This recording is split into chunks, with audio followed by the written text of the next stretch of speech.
হ্যাঁ বলুন, বলো। হ্যাঁ, আচ্ছা আচ্ছা আচ্ছা, ঠিক আছে, আমি দেখছি।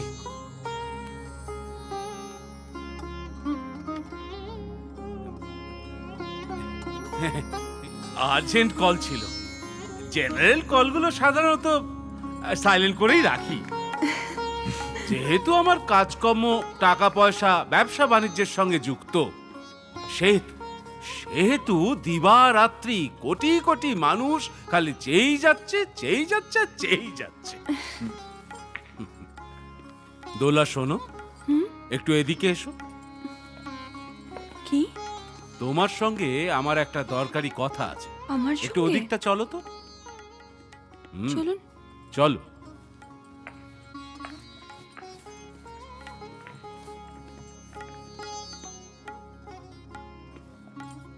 বাইরে বৃষ্টি হচ্ছে জানো তো? হ্যাঁ, মনে হলো। আজ এই এলাকায় বরুণ দেবের ডিউটি ছিল। ওই তো ফোন করেছিল।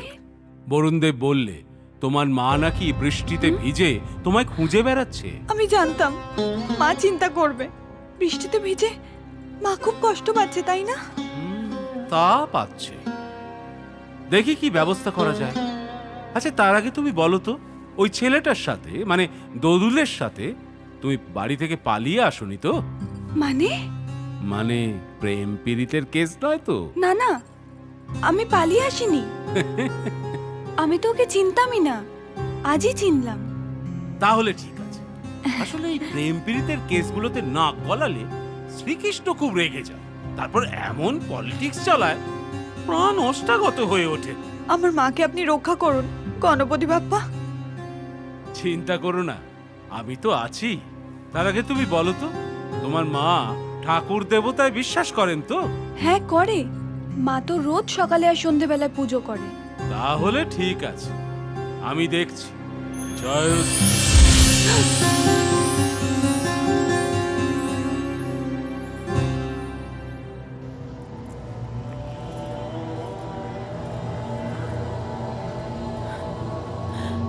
বাসটা তো বন্ধ হয়ে গেল।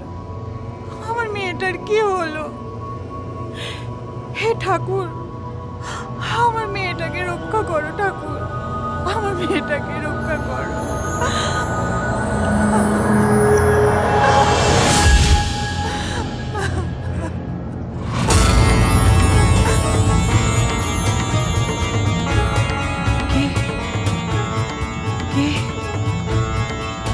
চিন্তা করো না, আমি গণেশ।